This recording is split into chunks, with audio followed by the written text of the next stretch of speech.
esto, ¿no? Tuvieron un desarrollo vertiginoso, ¿no? Entonces, ¿qué ocurre? Tanto los alemanes como los norteamericanos comienzan la carrera por la bomba atómica. ¿Cuál fue el punto fundamental para llegar al desarrollo de la bomba atómica? Bueno, la participación de Einstein, bien, que escapa de Alemania porque Hitler lo andaba persiguiendo, como le dije, andaba ofreciendo 50.000 marcos alemanes porque capturara a Einstein vivo o muerto. Se termina yendo a los Estados Unidos. En Estados Unidos llega a la Universidad de Princeton, y en la Universidad de Princeton, por supuesto, los que estaban a cargo del proyecto Manhattan, bien, tenían al padre de la relatividad allí en la universidad, y el gobierno norteamericano le pide a Einstein que colabore directamente no directamente con el proyecto de la construcción de la bomba atómica. Eso quedó allí oculto, y eso es un poco allí, pues, Einstein en algunas de sus autobiografías, pues, se construyeron varias a partir de sus escritos originales, de lo que él escribía acerca de sus experiencias de vida, bien, durante la Segunda Guerra Mundial, después de la Segunda Guerra Mundial y antes de la Segunda Guerra Mundial. Pues eso quedó allí muy oculto, ¿no? Se dice en esos escritos de que Einstein, pues, cayó en una profunda tristeza cuando se dio cuenta de que sus avances en el campo de la ciencia habían servido para causar el desastre que la bomba de Hiroshima y Nagasaki, que los norteamericanos tiraron en Japón, causaron, ¿no? Recuerden que la bomba de Hiroshima causó 70.000 muertos aproximadamente. De inmediato, la que lanzaron en Nagasaki, 80.000 muertos aproximadamente. Estamos hablando simplemente con un artefacto producido por la ciencia, estamos hablando de 150.000 muertos, y aparte de eso, bueno, todos los problemas que todavía pues siguen produciendo en algunas localidades de Alemania, de Japón, los problemas de la radiación. La radiación no se ha ido totalmente del ambiente, ¿no? A pesar de que los japoneses pues hayan hecho un conjunto de programas científicos para tratar de amilanar completamente el problema de la radiación que quedó en el ambiente, ¿no? Recuerden que en Hiroshima y Nagasaki, pues, se han reportado muchísimos nacimientos de niños con problemas, ¿no? Por ejemplo, niños que nacen sin una manito, o que nacen a lo mejor con 2 deditos más, o que nacen con problemas de visión. Entonces, bueno, hay un conjunto de factores allí que todavía la comunidad mundial, pues, está sufriendo, ¿no? Sobre todo la japonesa, ¿no? Donde, igualmente, que también lo mismo que ocurrió, claro, son situaciones distintas, ¿no? Lo que ocurrió en Chernobyl, pero más o menos es un problema que tiene que ver con radiación, ¿no? Cerca de Chernobyl no vive nadie, ¿ok? Entonces, porque la radiación todavía sigue siendo bastante intensa. Bien, entonces, como les venía diciendo, pues simplemente la contribución importante de Einstein en ese momento, con la teoría cuántica, fue precisamente corroborar, de explicar, no corroborar, la corroboración ya estaba hecha. Lo que él hizo fue dar una explicación y una descripción acerca del efecto fotoeléctrico, bien, algo que Lennart había descubierto, pero que no había dado una explicación contundente. La explicación, por supuesto, Einstein tampoco lo hubiese podido haber dado si Planck no presenta la hipótesis de los estados discretos de energéticos de la materia, ¿no? Eso no se hubiese podido dar si la radiación de cuerpo negro no se hubiese presentado. Los acontecimientos en la ciencia no son lineales, pero normalmente son causa y efecto. Es decir, Planck resuelve el problema de cuerpo negro, arroja una hipótesis importantísima que también le vale el premio Nobel, y esa hipótesis es utilizada por Einstein para dar explicación a otro fenómeno científico que no había podido ser explicado. Bien, bien, Daniela, tú me estás escuchando, ¿no? Sí, Rafael, lo estoy escuchando. Perfecto, perfecto. Daniela, tú me habías hecho la pregunta de que no entendías muy bien el asunto. Y bueno, creo que con esta descripción ya lo entiendes mejor, ¿no? Einstein lo que hizo fue explicar un experimento o el descubrimiento de Lennart que no había podido ser explicado, ¿no? ¿Ok? Oh, Muy bien, ajá. entonces, muy bien, claro. Entonces, pues el efecto fotoeléctrico es otra evidencia importantísima de el carácter corpuscular de la materia, ¿no? El carácter corpuscular de la luz y de la materia. Entonces, más o menos, ¿cómo se produce el proceso? Bueno, el proceso se produce de la siguiente manera, ¿no? El experimento que había montado Lennart y que Einstein describió perfectamente es un experimento muy similar al que vemos nosotros en la pantalla, ¿no? se supone que acá se tiene un tubo, bien, un tubo que contiene una cierta sustancia, bien, una cierta sustancia gaseosa, bien, disculpen, un tubo que contiene una cierta sustancia gaseosa, no, un tubo totalmente al vacío, bien, y ese tubo internamente está conectado a un circuito, ¿no? Fíjense que acá pues hay una placa emisora y una placa reflectora. Esas placas están hechas de material metálico. Bien, por lo tanto sabemos nosotros que el material metálico posee electrones de conducción o electrones que son muy fáciles de arrancar en su última capa, ¿no? Por eso es que se produce la corriente eléctrica y se dice que los materiales metálicos son buenos conductores. Bien, ¿qué es lo que ocurre? Se hace incidir luz azul de una frecuencia pues alta comparada con en el espectro electromagnético correspondiente a la luz visible sobre la placa emisora. Bien, ¿qué es lo que ocurre? Bueno, la luz cuando incide directamente sobre la placa emisoria, sobre la placa emisora, bien, la placa absorbe la radiación de la luz y esa radiación produce un aumento de la energía de los electrones que se encuentran en la placa. Cuando estos electrones absorben la energía, los electrones simplemente se desprenden y se van a la placa recolectora, es decir, el ánodo y el cátodo. Bien, por supuesto, el ánodo y el cátodo están conectados a una fuente, de poder que genera una diferencia de potencial, bien, y a un amperímetro. Bien, cuando los electrones reciben la radiación o la energía en forma de radiación de la luz, entonces ellos se desprenden, bien, y la diferencia de potencial entre las placas termina de proporcionar la energía necesaria a los electrones para que vayan desde el ánodo hasta el cátodo. Entonces se genera una corriente eléctrica en el circuito. ¿Se entiende el experimento, muchachos? Sí, perfecto. Bien, perfecto. Sí. Perfecto. Bien, de todas maneras el viernes, para repasar un poquito de esto, les voy a colocar una simulación computacional que estoy descargando. Bien, lo que pasa es que, bueno, ha tardado un poco descargando. Bien, entonces, ¿qué ocurre? ¿Qué se había observado? ¿Qué había observado Lennard? Bien, estamos hablando del experimento de Lennard. Lennard descubrió esto, midió la corriente, bien, pero no pudo dar una explicación contundente. Entonces, ¿qué observó Lennard y qué reportó Lennard? Solo aquellos electrones que tengan una energía cinética mayor que E por B, donde E sería la carga del electrón y B sería el potencial generado por la batería sobre el ánodo y el cátodo, la diferencia de potencial entre las dos placas, bien, solo aquellos electrones llegarán a la placa recolectora. Bien, es decir, los electrones que tengan una energía menor que E por B, bien, recuerden que la energía en el caso de las partículas se mide en electrones voltios. Un electrón voltio corresponde a 1.6 por 10 a la menos 19 joule. Bien, recuerden eso, que eso es muy importante. Vamos a escribírselo por acá. Bien. Un electrón voltio es aproximadamente equivalente a 1.6 por 10 a la menos 19 joule. Ok, entonces, todos aquellos electrones que tengan una energía por debajo de los 1.6 por 10 a la menos 19 joule no llegarán a la placa recolectora.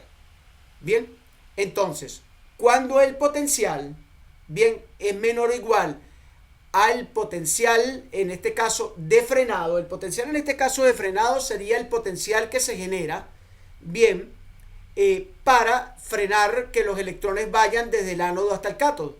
Bien, cuando este potencial es menor o igual, bien, ningún electrón llega a la placa recolectora y la corriente que se mide es totalmente igual a cero. Es decir, que debe haber una diferencia de potencial, bien, que sea mayor a la diferencia de potencial de frenado. ¿Cuál es la diferencia de potencial de frenado?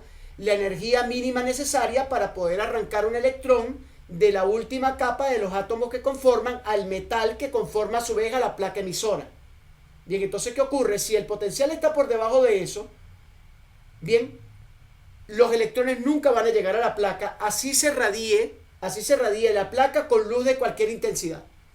Bien, entonces, el potencial de frenado es independiente de la intensidad de la radiación. Claro, el potencial de frenado está relacionado directamente con la fuente de poder o la batería, y la intensidad de la luz tiene que ver directamente con la radiación. Entonces, la energía cinética máxima de los fotoelectrones se relaciona con el potencial de frenado por medio de la relación. Es decir, que la energía cinética de los electrones debe ser igual o superior a un electronvoltio. Bien, donde el voltaje es el voltaje, bien, mínimo que se necesita para extraer un electrón de la placa. ¿Se entiende hasta el momento lo que les acabo de explicar, muchachos? Ok, profe. Bien, perfecto, muy bien. Entonces, continuemos. Entonces, se necesita no solo de la energía proporcionada por la luz para producir fotoelectrones, sino que se necesita también una batería que produzca una diferencia de potencial tal de que la frecuencia más la diferencia de potencial puede hacer que todos los electrones salgan de la placa emisora y llegan a la placa recolectora. Bien, continuamos. Interpretación de Lennard del experimento. ¿Dónde falló Lennard? Vamos a ver. Primero, Lennard escribió, por supuesto, en el artículo de investigación después de que hace el descubrimiento del efecto fotoeléctrico, que la energía de los fotoelectrones no depende de la intensidad de la luz incidente. Al disminuir la intensidad, solo disminuye el número de fotoelectrones. La energía solo depende de la frecuencia de la luz y del metal considerado. Esta fue la interpretación de Lennard. Luego, la segunda interpretación de Lennard importante es que ocurre la aparición de fotoelectrones tan pronto como se hace incidir luz sobre la placa metálica. Esto fue lo que le observó y lo que reportó. Entonces, a partir de la segunda interpretación, se sacan las siguientes conclusiones. No se emite ningún electrón si la frecuencia de la luz incidente es menor que cierta frecuencia de corte. ¿Cuál frecuencia de corte? Bueno, la frecuencia necesaria para arrancar al electrón de la placa emisora. Segunda conclusión importante. La energía cinética de los fotoelectrones es independiente de la intensidad luminosa. Ok. Tercera conclusión. La energía cinética máxima de los fotoelectrones aumenta con el incremento de la frecuencia de la luz. Esto lo observa Lennard también. Bueno, perfecto. Es una hipótesis, ¿no? Y luego, la última conclusión es que los electrones se emiten desde la superficie casi instantáneamente. Bien, es decir, en el momento que la luz incide sobre la placa, los electrones tardan 10 a la menos 9 segundos en ser emitidos. Estamos hablando de un nanosegundo aproximadamente, después de que se ilumina la superficie. Resulta de que Lennard simplemente reporta lo que reporta cualquier experimentador. ¿Qué ocurre? Uno monta un experimento y observa. ¿Y qué reporta uno? Uno no va a reportar nada que no haya observado. Y uno en ese momento no hace inferencias ni saca conclusiones, simplemente reporta lo que observa. ¿Bien? Y Lennard reportó lo que observó. ¿Qué ocurre? Que cuando se trata de explicar el fenómeno, los resultados experimentales eran totalmente inconsistentes con la teoría electromagnética de Maxwell. ¿Y qué es lo que en el momento se aceptaba? La teoría electromagnética de Maxwell, que había sido descubierta a finales del siglo XIX y que estaba corroborando un experimento descubierto en el primer cuarto del siglo XX, porque estamos hablando de 1915. Entonces, ¿qué ocurre? Allí aparece otro gran problema, así como ocurrió con la catástrofe ultravioleta. La ecuación de Rayleigh-Jean funcionaba bien para bajas frecuencias, pero no para altas. Bueno, el descubrimiento de Lennard no era consistente con la teoría electromagnética. ¿Por qué? Porque para la electromagnética, bien, la frecuencia de la luz debería ser mayor que la frecuencia de corte. Bien, la energía de los fotoelectrones debería estar relacionada con la intensidad de la radiación que incide sobre la placa. Bien, la energía de los electrones debería aumentar con el aumento de la frecuencia de la luz incidente, y también debería haber un tiempo mayor, bien, para que los electrones pudiesen ser arrancados de la placa, es decir, mientras absorben energía y se libera. Esto era lo que se esperaba teóricamente desde la teoría electromagnética, lo cual para nada fue consistente con lo descrito en el artículo de investigación que publicó Lennard acerca del efecto fotoeléctrico. Por lo tanto, así como la catástrofe ultravioleta, aparecía otro problema, y era que no había una descripción y una explicación que pudiese hacer que lo observado experimentalmente en el efecto fotoeléctrico fuera consistente con la teoría electromagnética. ¿Se entiende claramente eso, muchachos? Sí, profe. Bien, Ya. perfecto. Ya creo que la lectura les queda un poco más clara, ¿correcto? Sí, sí. Bien, muy bien. Continuamos entonces. Una interpretación que valió un premio Nobel. Bien, tú no escuchaste todo el relato que hice, Daniela, cuando yo publique el video, que lo publico mañana si Dios quiere. Pues allí terminas de escuchar un poco, ¿no? Pero estaba explicándole un poco a Salvador, porque en ese momento te desconectaste, de que Einstein le tocaba dar una disertación importante, hacer una presentación importante en la Universidad de Bonn, Alemania, bien, como le tocaba a todos los científicos, precisamente porque estaban precisamente en el Congreso Mundial de Física que se celebró en Alemania, bien, y esa fue la famosa convención de Nuremberg en Alemania, que es la foto que aparece por allí donde aparece Marie Curie, aparece Planck, aparece Einstein. Creo que ustedes esa foto la han visto, ¿correcto? Sí, Claro, en esa convención, sí. claro, en esa convención todo el mundo estaba esperando que Einstein, bien, presentara el trabajo de la teoría especial de la relatividad.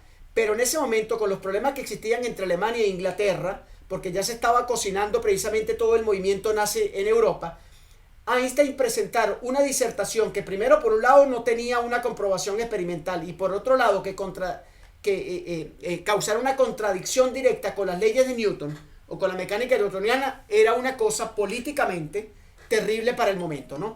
Entonces Einstein que tenía que presentar algo y utiliza el trabajo de Planck para poder generar una hipótesis acerca de la explicación del efecto fotoeléctrico, y con eso gana el premio Nobel.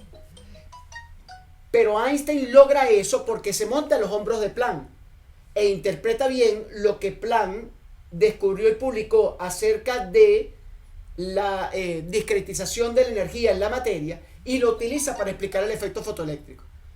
¿Qué es lo que explica Einstein? Bueno, que si la materia se presenta de manera discreta, cuando la luz incide sobre los electrones, cada fotón le entrega una cantidad de energía a cada electrón, y por eso los electrones salen independientemente, es decir, un fotón absorbe un electrón y aumenta su energía cinética y sale de la placa. Y no como lo predecía la teoría clásica de que toda la energía se distribuyera completamente sobre la placa y comenzara un movimiento instantáneo de los electrones desde la placa emisora a la placa recolectora.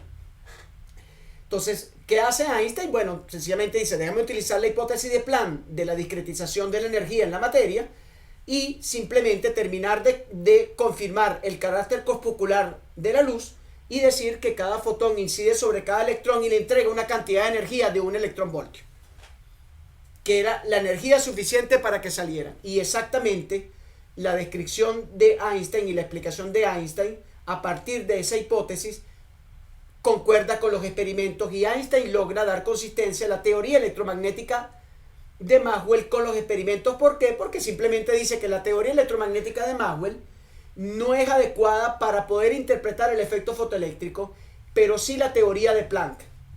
¿Se entiende claramente eso, muchachos? Que el problema era un problema de interpretación. Estaban interpretando con la teoría electromagnética el efecto fotoeléctrico y era inconsistente, no tiene sentido. Es como si yo tratara de describir el fenómeno termodinámico a partir, por ejemplo, de la teoría directamente electromagnética. Yo puedo utilizar la teoría electromagnética en cierto modo para explicar algunos de los efectos termodinámicos que ocurren en la materia, pero no todos. Entonces estaban utilizando una teoría que no servía para explicar el efecto fotoeléctrico. Ese fue el gran trabajo de Einstein, por supuesto, con una teoría totalmente legal. Entonces Einstein utiliza, como dije, la hipótesis de Planck, y en 1905 presenta en esa disertación en el Congreso de Nuremberg, bien, donde aparece, como les dije, la foto de todos los científicos, la siguiente hipótesis. Una onda electromagnética de frecuencia F y energía NHF, donde N es, bien, los números naturales 1, 2, 3, 4, 5. Recuerden que el N lo introduce Planck precisamente para poder discretizar la materia, bien, discretizarla o discretizar la energía en la materia en números enteros, en unidades enteras. Entrego 1 unidad de energía, 2 unidades de energía, 3 unidades de energía. Algo totalmente inconsistente con la mecánica newtoniana, porque en la mecánica newtoniana la energía se mide como un continuum, correcto. Pero a nivel de la física de partículas, pues la hipótesis de Planck estaba relacionada directamente con que la energía se presentaba en paquetes discretos. Es decir, 1 unidad de energía, 2 unidades de energía, 3 unidades de energía y no un valor continuo de energía. Entonces, una onda electromagnética de frecuencia F y energía NHF colapsa o está compuesta por n partículas llamadas fotones de energía HS. Bueno, eso era una cosa tremenda para el momento. Era una cosa tremenda para el momento, pero como ya experimentalmente se había corroborado la hipótesis con la teoría, pues bueno, sencillamente la hipótesis de Einstein le valió el premio Nobel de Física en esa disertación que presentó en Nuremberg. Bien, entonces fíjense ustedes lo tremendamente controversial que sería para el momento decir que la luz está compuesta de partículas. Bien, recuerden ustedes que para el momento, bien, todavía seguía existiendo una discrepancia entre dos visiones distintas de la luz. La visión de Huygens y la visión de Newton. Estamos hablando siglo XVIII, 1700, 1600, 1700, siglo XVII y siglo XVIII. Por un lado, Newton presentó una teoría corpuscular de la luz donde decía que la luz estaba compuesta por pequeños corpúsculos.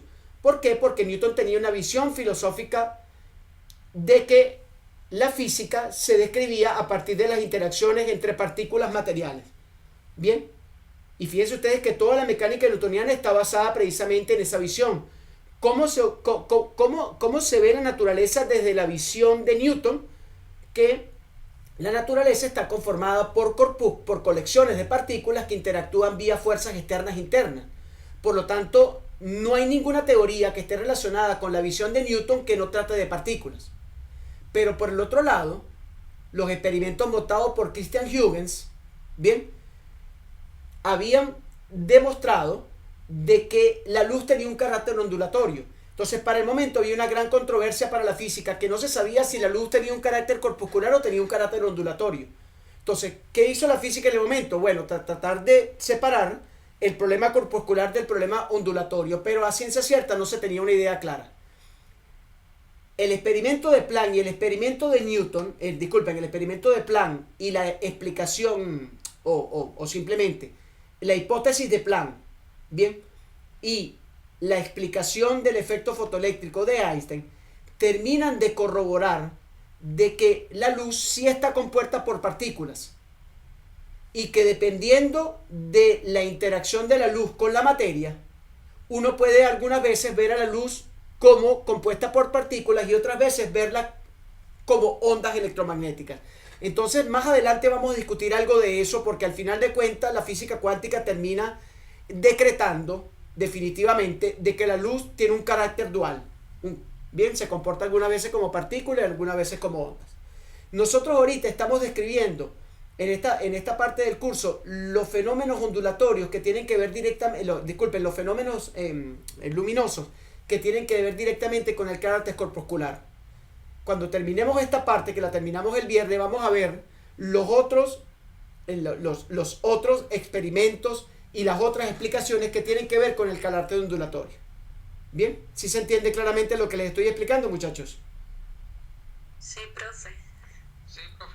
Perfecto. Muy bien. Entonces, fíjense algo importante. A partir de esta hipótesis, entonces, se termina de decretar de que sí, la luz, dependiendo de la interacción con la materia, posee un carácter corpuscular, y esta es la famosa ecuación de Einstein del efecto fotoeléctrico. Esta ecuación le valió a Einstein el premio Nobel de Física, donde K es la energía de los fotoelectrones, H es la constante de Planck, F es la frecuencia de radiación incidente de cada fotón, ¿bien?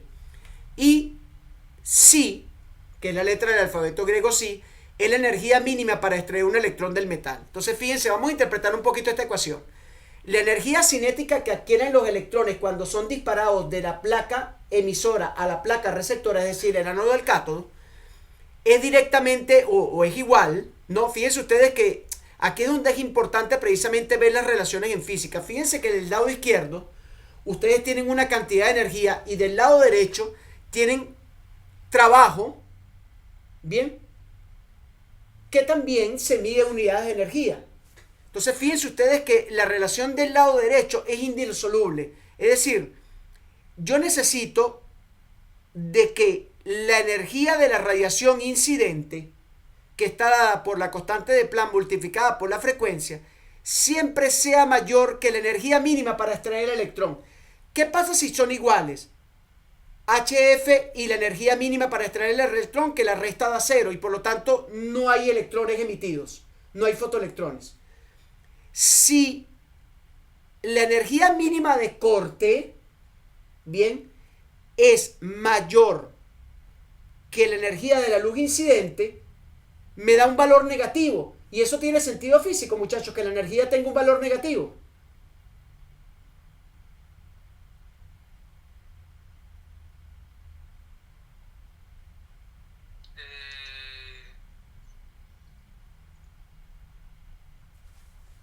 ¿Qué me diría ese valor negativo de la energía? El valor negativo de la energía lo que me dice es que se arrancan los electrones, pero que no tienen la energía suficiente para llegar a la otra placa. ¿Se entiende?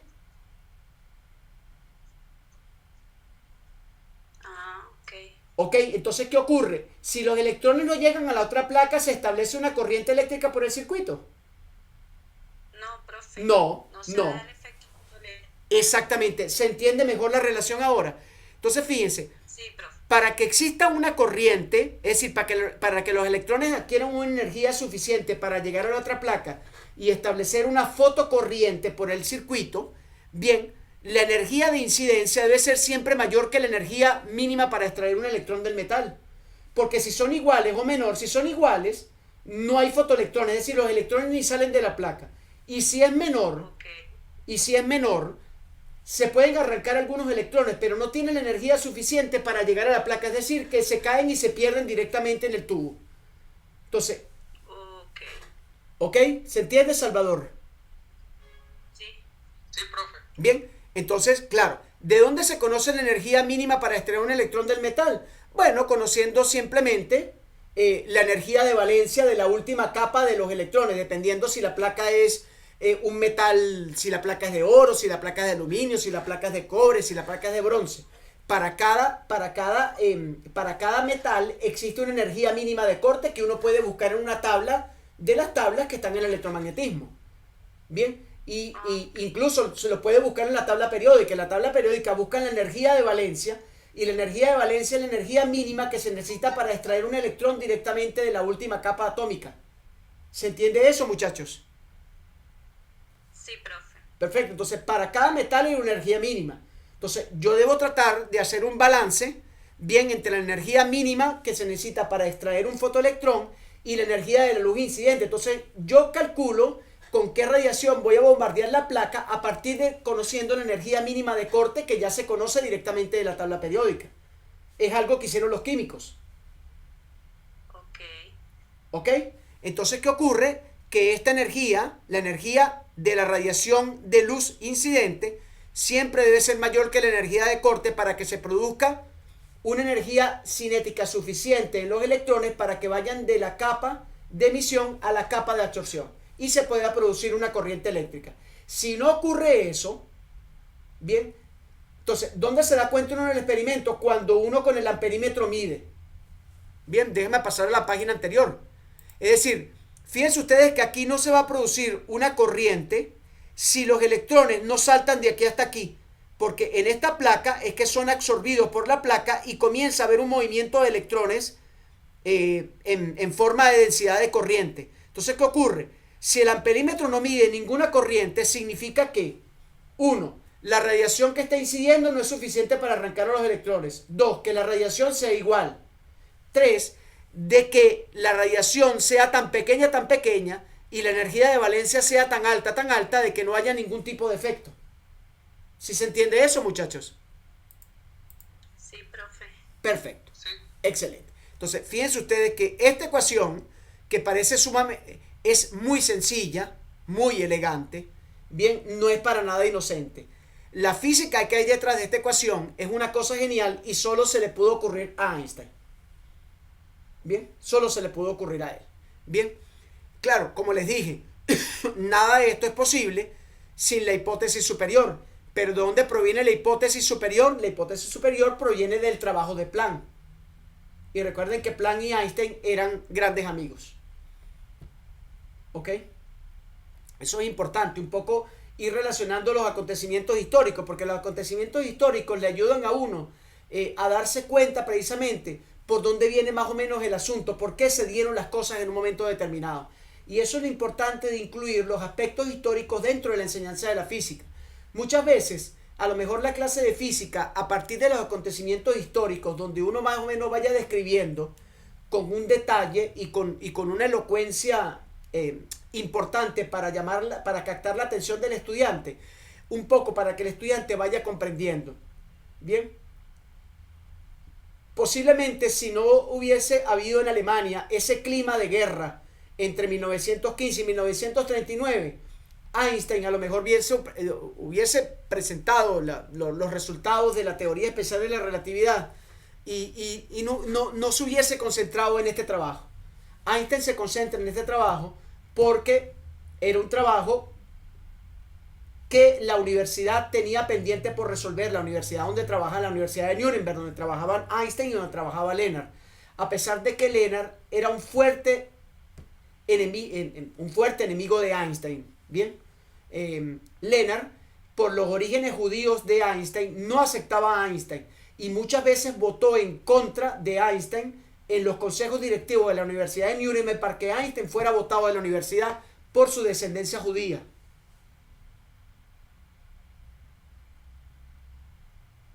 Bien. Bien, profe. Continuamos. Conclusiones. Conclusiones del trabajo. 1.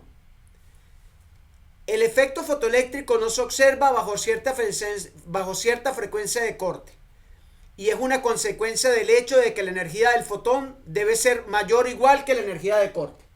¿Correcto? Sí. La energía de la luz debe ser mayor que la energía de corte para que haya efecto fotoeléctrico. Conclusión número 2. Que la energía cinética máxima sea independiente de la intensidad de la luz puede comprenderse con el siguiente argumento. Si la intensidad de la luz se duplica, el número de fotones se duplica, lo cual produce el doble del número de fotoelectrones emitidos. Entonces, ¿qué ocurre? Sí, es verdad. La energía cinética es independiente de la radiación, pero mientras más radiación se emita, mayor es la cantidad de fotones que vamos a extraer de la placa.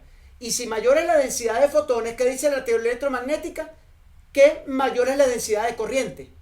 ¿Cierto? Ustedes saben muy bien que la teoría electromagnética dice, en la teoría clásica de la corriente, de que una baja densidad de electrones no produce una corriente eléctrica. Eso es correcto, ¿verdad? Por lo tanto, si yo aumento la frecuencia de la luz, extraigo más electrones de la placa y se conforma una mayor energía, y se conforma una mayor cantidad de electrones, lo que aumenta la densidad de energía y por lo tanto aumenta la densidad de la corriente. No varía la energía cinética y la intensidad de corriente, la energía cinética de los fotoelectrones sigue siendo la misma. Lo que aumenta es la densidad, porque a mayor frecuencia arranco más electrones y produzco una corriente de mayor densidad. ¿Se entiende claramente eso, muchachos? Sí, profe. Perfecto.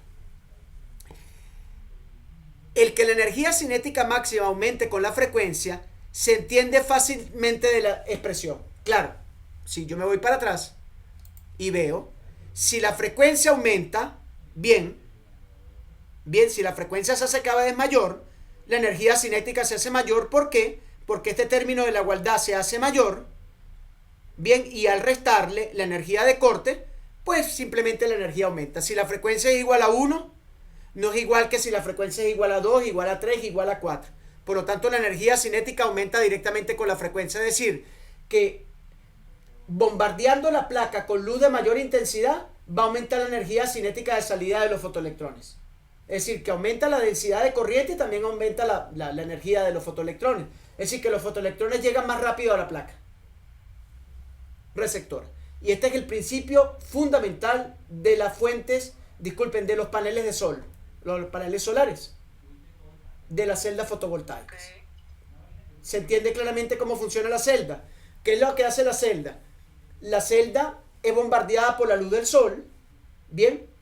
Cada electrón absorbe un fotón y se genera una corriente. Esa corriente va directamente a un condensador y el condensador almacena toda esa energía. ¿Qué es lo que ocurre? Que esa energía almacenada se utiliza, por ejemplo, de noche para producir corriente eléctrica. Esa es la gran ventaja de los paneles solares y de las fuentes fotovoltaicas. ¿Se entiende eso, muchachos? Sí, profe. Perfecto. Y el punto número 4.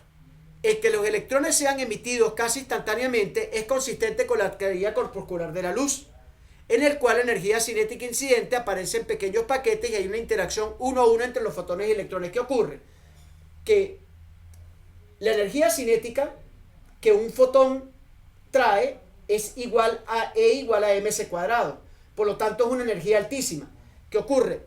Cada electrón absorbe esa energía y sale disparado prácticamente de manera instantánea. Claro, la instantaneidad no es total porque sabemos que no hay nada que supere, es decir, no hay ninguna velocidad ni ninguna energía que supera la velocidad de la luz, pero sí se hace en un tiempo muy corto de un nanosegundo, que fue lo que observó Lennart. Entonces, ¿qué ocurre? Al decir que cada electrón absorbe un fotón de energía y absorbe toda esa tremenda energía dada por la velocidad de la luz al cuadrado, explica claramente por qué la corriente se produce casi de manera instantánea. ¿Se entiende eso, muchachos? Sí, profe. Perfecto. Entonces, esas son las 4 grandes conclusiones que ustedes deben tomar en cuenta. Bien, entonces, bueno, aquí más o menos vemos el asunto. Fíjense ustedes que si yo mido la energía cinética en función de la frecuencia, más o menos voy a obtener una curva, una línea recta, cuya pendiente es igual a la constante de Planck. Entonces los experimentos terminaron de corroborar directamente. Claro, Lennart monta el experimento, no había una explicación. Einstein, con el trabajo de Planck, da la explicación, gana el premio Nobel y se vuelven a montar otra vez los experimentos, los cuales son consistentes con la hipótesis de Einstein, y por eso Einstein gana el premio Nobel de Física. Bien, no directamente el trabajo de Einstein, la explicación de Einstein del trabajo de Lennart le dio el premio Nobel. Los experimentos tuvieron que montarse otra vez para corroborar que las 4 conclusiones anteriores, que son las predicciones de la teoría de Einstein, fueran consistentes con los experimentos. Y dio como resultado acá, fíjense ustedes que al calcular la pendiente y dar aproximadamente la constante de Planck, eso fue una cosa tremenda. ¿Por qué? Porque se estaba corroborando experimentalmente la predicción hecha por la hipótesis de Einstein, que era la explicación al experimento de Lennart. Bien. Longitudes de onda más grandes que lambda c, esta sería la longitud de onda de corte. Recuerden que yo puedo medir longitud de onda o frecuencia, ¿no? La longitud de onda se relaciona por la frecuencia a partir de la expresión esta que está acá, donde c es la velocidad de la luz y f es la frecuencia. Y fíjense ustedes que esto coincide directamente con el trabajo de Einstein. Fíjense ustedes que aquí lo que estamos haciendo es despejando la ecuación de Einstein. ¿Sí lo ven? Es decir, lo que hicimos aquí es lo siguiente. Fíjense, déjenme escribírselo. La energía cinética es igual a H por la cuenta menos... Allá va. Esta parte. Bueno.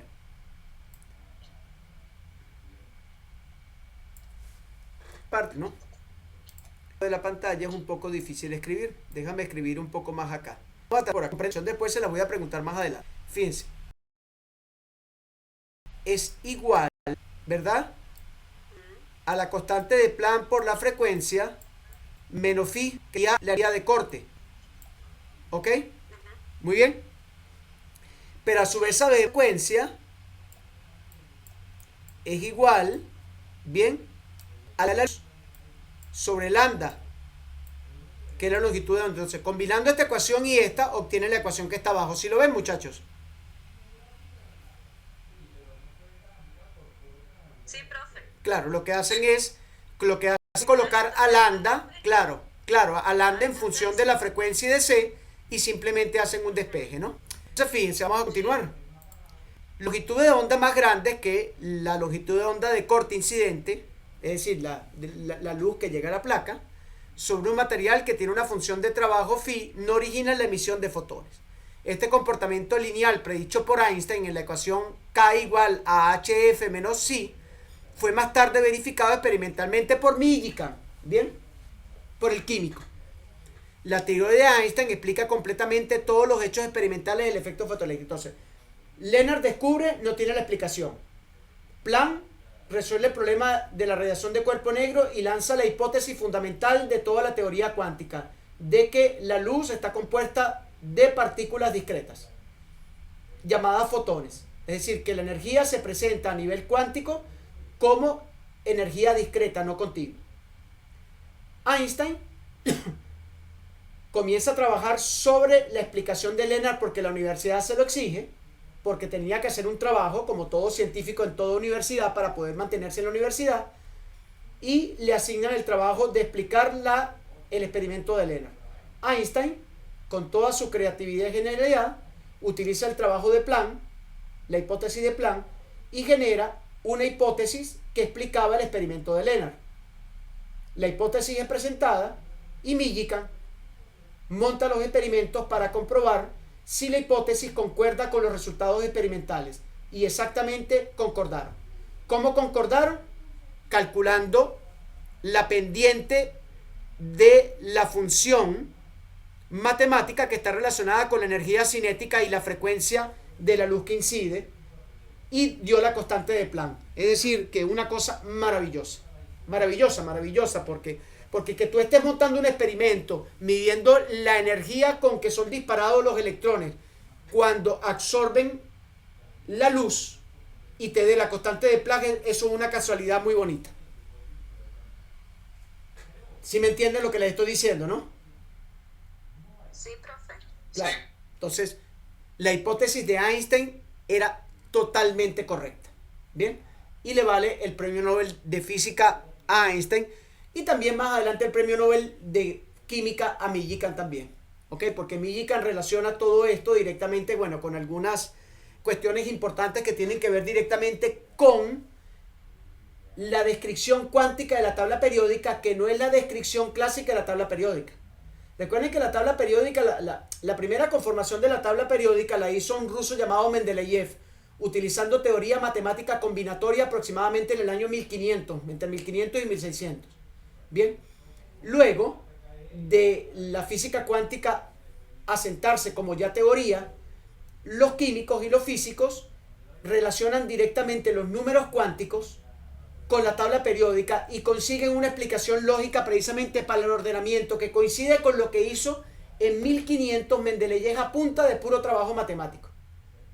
Bien, entonces una cosa tremenda. Incluso más adelante los números cuánticos no solamente en la tabla periódica colocan otros elementos que no eran los que había predicho. Recuerden que Mendeleev dejó unos espacios vacíos de elementos que se descubrirían más adelante, bien, los cuales la física cuántica corroboró, pero también propuso otros elementos. En la actualidad la tabla periódica prácticamente está llena, y pues habrán otros elementos que se vayan descubriendo paulatinamente a medida los descubrimientos científicos vayan avanzando. ¿Ok? Entonces, bueno, muchachos, preguntas, algún comentario. No, profe. Perfecto. Sobre el efecto fotoeléctrico, pues era mi duda. Ya vi que me hizo recordar a lo que hablamos sobre lo de Galileo, que no era consistente con otras. Eso me hizo recordar eso.